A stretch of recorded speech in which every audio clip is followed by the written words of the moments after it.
1970. Girlfriend Sandy introduced me to the people that would become Cyrus Round, like Mark Seeloff, Larry Thomas, Keith Madden,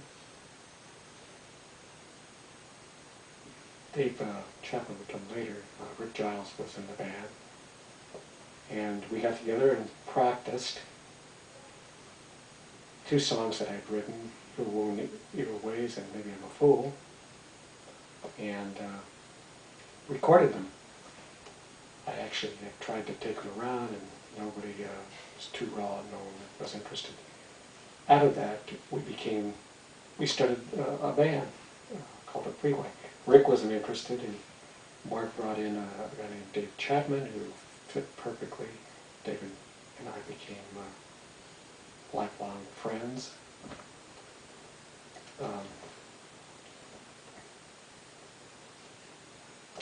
We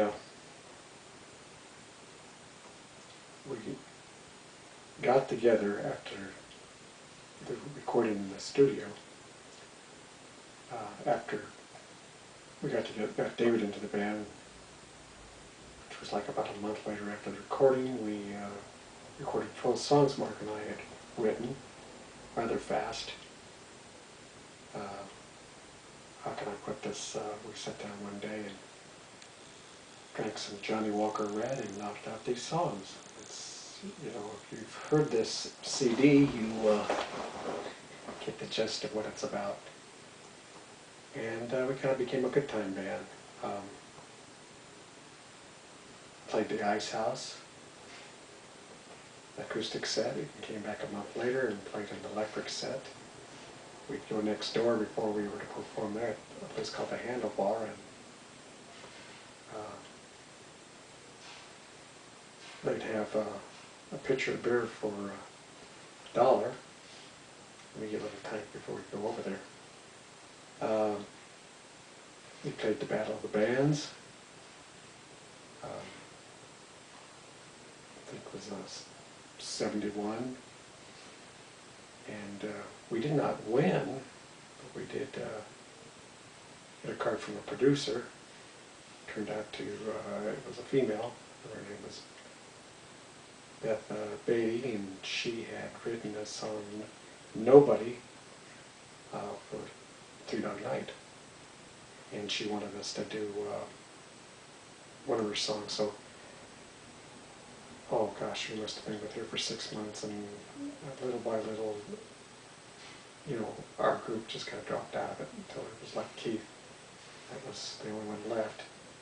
And we would continue to do Cyrus Round things, play live and record.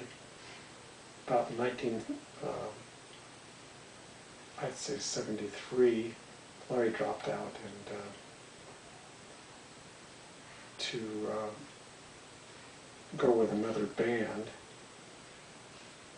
you know, they had to play parties and weddings and such, and it was money making more than, you know, what we were doing, because we were originals. We did originals, and so we brought in somebody else for a while, but instead of keyboardist, but he was too young, and he just didn't work out. He was more into Emerson, Lake and Palmer. And so he left, and Keith was with us a little while, and Keith moved on to a party band that by this time Larry was in the same band as Keith. And Mark started doing, you know, side projects, a band called Triad. And at one time Larry and Mark and David and practically all those Cyrus Round had been in this guy's band, you know. Didn't do originals, just, it was money. And I'd be working with my father to make some money, and, you know, record with these guys at night, and then David got, Beth had told him about this guy, Mike Harrison, used to be with Spooky Tooth, was looking for a drummer. And David decided to check it out, and he told the guy about me. And so, of course, you know, I went with it. So, you know, that worked out for a while.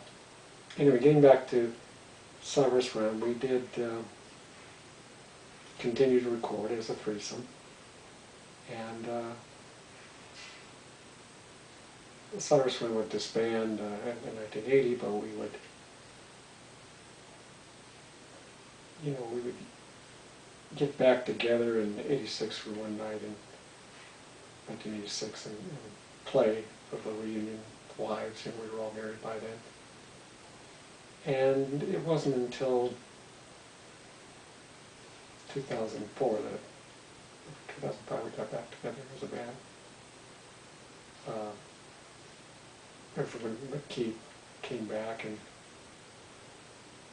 David has passed away. But, you know, by the time we did the second and third CD, or album back then, we were doing straight rock and roll and not a party band, and we were very serious about what we were doing. There actually was a Cyrus Round. He was a dog worker. He weighed about 230 pounds. He hung around with a guy named Simon Giggle.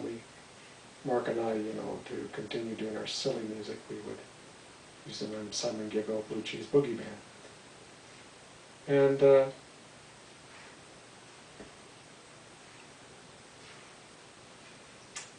I probably wrote more music for Cyrus Round than I did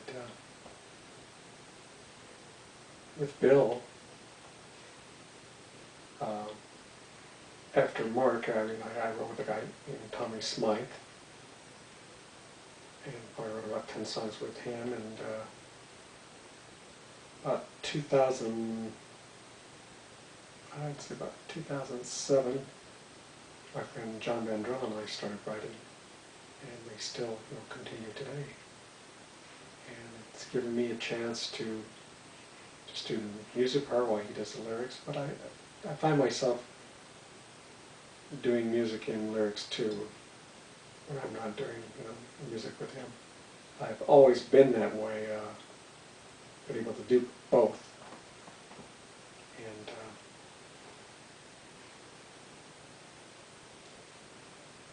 basically, even if we don't record again, I don't think Cyrus Round's ever going to, you know, fade in the sunset. Maybe sooner or later, you know, something will happen with the music, who knows. People are discovering Cyrus Round every day. Anyway, that's the rock years up to this point.